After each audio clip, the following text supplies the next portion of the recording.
Hi, this is Nathan. Welcome back to Independence Money. We are going to be talking about tax strategies that you can use if you are a real estate investor. So we certainly appreciate you checking us out on this YouTube channel. If you can subscribe, we'll keep posting tax strategies amongst other important videos. And our website is independence-money.com. You can also reach out to me at that email, team@independence-money.com.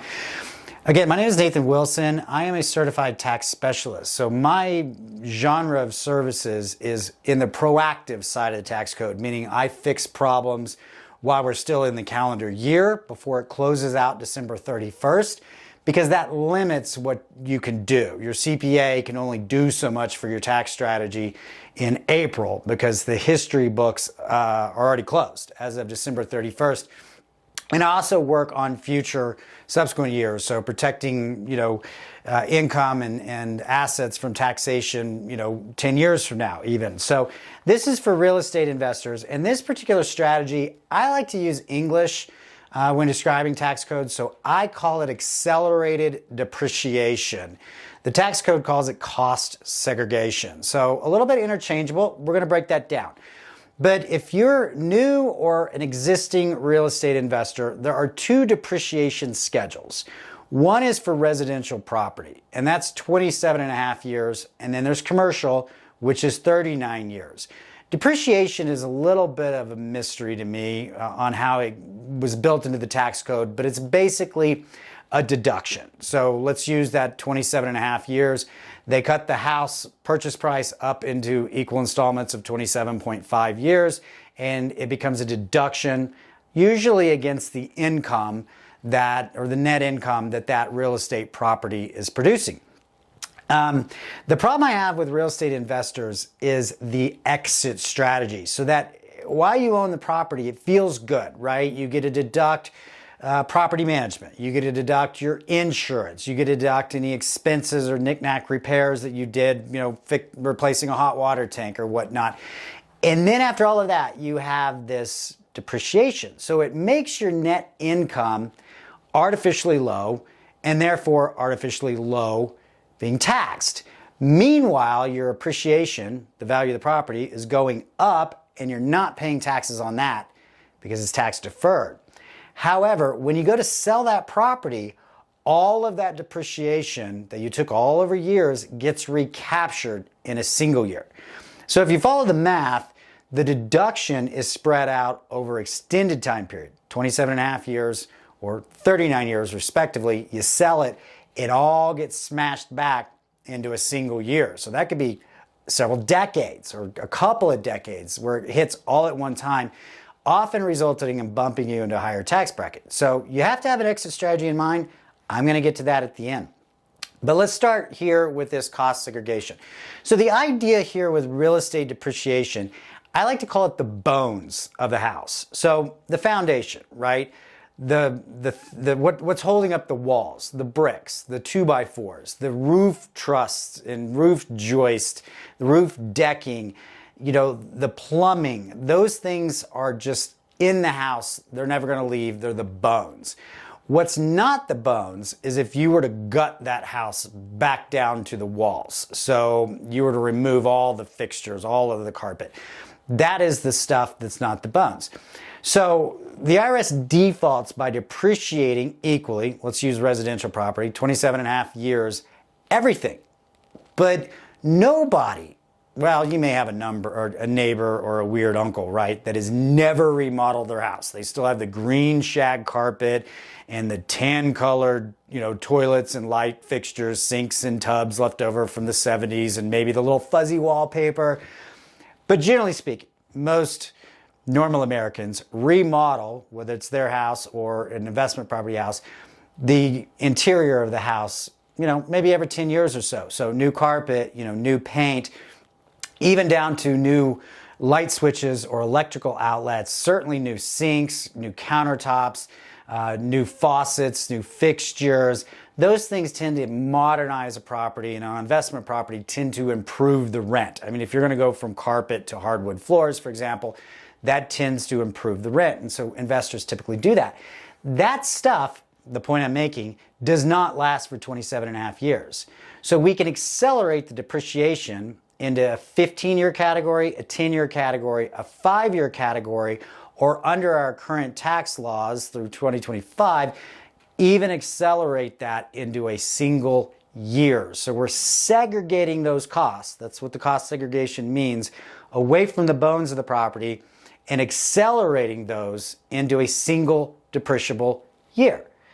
And then the rest of what did not get cost segregated stays on the regular depreciation schedule that started the year you first filed it on your tax return. So that's kind of how that works. So the first things first is you got to back out the land, because land's not depreciable. So if you have $1 million purchase price property, $100,000 of it is land.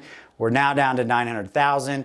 Cost segregation, a steady for cost segregation of that, say $900,000 of the building could range anywhere from 25 to the absolute high end would be about 40. I tend to say very conservatively, more like 25% of that value is what ends up being able to be accelerated depreciation in a single year.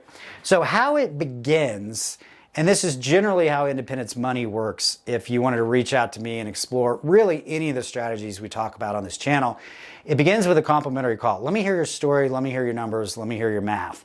From there, we do an initial analysis, and in this case, with cost segregation, I'm going to ask you for the purchase price, the closing documents, appraisal report, anything that you've done to improve the property or remodel the property from purchase price to date. Obviously, I need the tax returns to be able to see the depreciation schedule as it currently stands. And we produce a cost-benefit analysis. So what is the cost of your tax strategy team in this case, and the cost segregation specialist, or any additional charges maybe your CPA might charge, or to work with one of our CPAs or whatnot. We're adding up all of the costs to provide you with that number, and then we're adding up the benefits. What are the potential tax savings? This is why I'm looking at your tax return. And that's going to come down to optimal results, median results, or minimum results.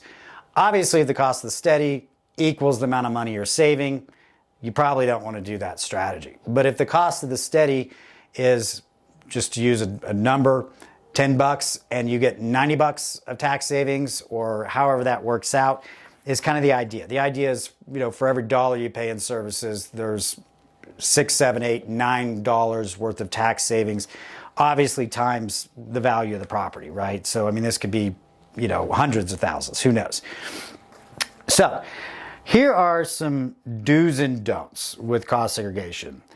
Don't do this yourself. This is not an area of the tax code that supports DIY. Can you do it? Maybe. Chances of it getting thrown out or audited is fairly high. In the same line of thought, don't use a generalized CPA. We have specialized CPAs that do this strategy. They're not in competition with nor replacing your existing CPA relationship. Your existing CPA will actually probably enjoy that somebody else is doing this work and providing the supporting documentation to your tax preparer to attach under your return. Do not use a service that does not come on site.